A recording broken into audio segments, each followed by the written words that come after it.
حضرت یونس علیہ السلام کو مچھلی نے عصر کے وقت اپنے پیٹ سے باہر نکالا تھا۔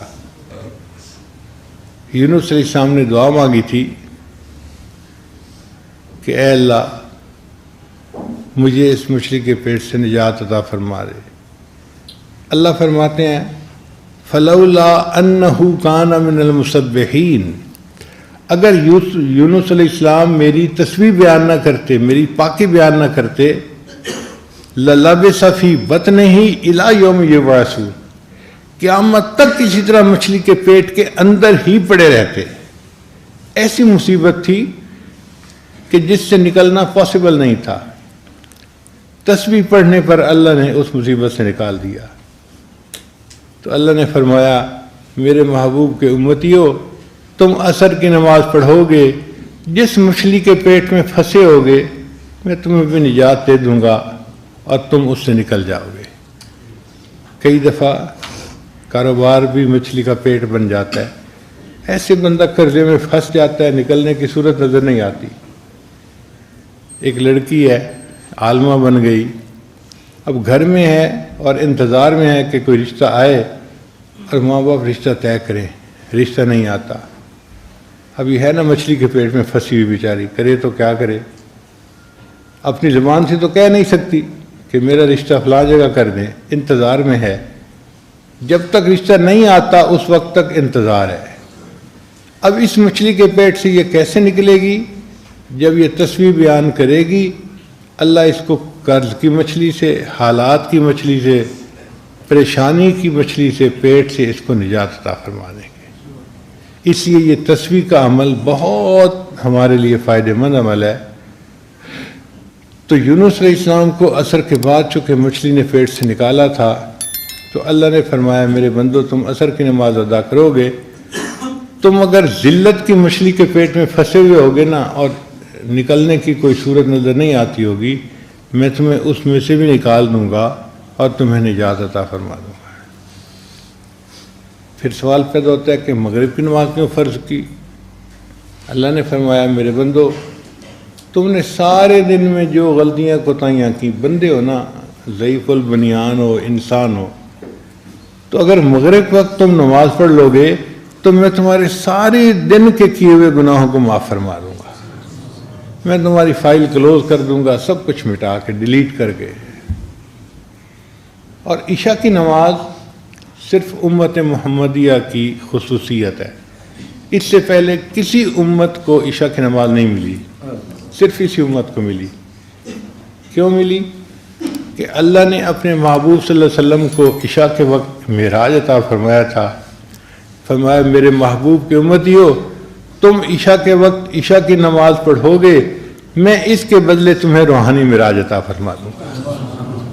اس لیے یہ 5 نمازیں ہم پر اللہ کا احسان ہے جو اللہ نے فرض فرمائی اور ہمیں پڑھنے کی توفیق عطا فرمائی۔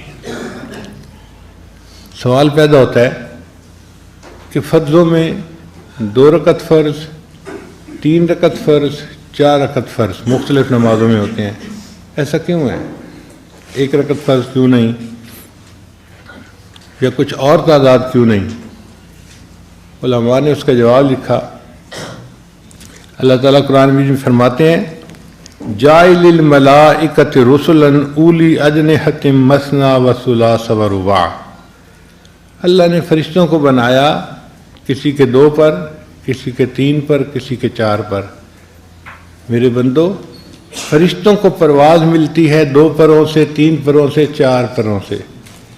تم میرے بندے ہو، تم نماز ادا کرو گے، اس کی رکعتیں 2، 3 اور 4 ہوں گی فرض، اور ان فرضوں کی رکعتوں کے ادا کرنے پر تمہیں میری طرف روحانی پرواز نصیب ہو جائے گی۔ پھر ایک سوال پیدا ہوتا ہے کہ صبح سے لے کے عشاء تک کی نمازوں میں 17 رکعتیں فرض واجب کیوں ہیں؟ یہ 17 رکعتیں بنتی ہیں 2 فجر کی، 4 ظہر کی 6، پھر 4 عصر کی 10، پھر 3 مغرب کی 13 اور 4 عشاء کی، تو 17 رکعتیں ہو گئیں۔ تو 17 رکعتیں فرض کیوں ہیں؟ علماء نے جواب دیا کہ اللہ تعالیٰ نے معراج میں اپنے محبوب کو 17 چیزوں کی سیر کروائی تھی، 7 آسمان، 8 جنتیں، تو کتنے ہو گئے؟ 8 اور 7 اور 1 عرش اور 1 کرسی، تو 17 رکعتوں کی سیر کروائی تھی۔ اس کے بدلے اللہ نے ہمیں 17 رکعتیں عطا فرمائیں۔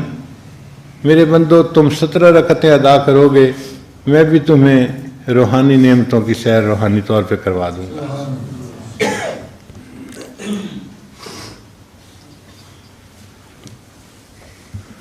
سوال پیدا ہوتا ہے، نماز میں فاتحہ کیوں اتنا ضروری ہے کہ نبی علیہ السلام نے ارشاد فرمایا لا صلاۃ الا بفاتحۃ الکتاب، کہ فاتحہ کے بغیر نماز ہوتی ہی نہیں۔ اتنی اہمیت آخر کیوں ہے؟ علماء نے اس کا جواب دیا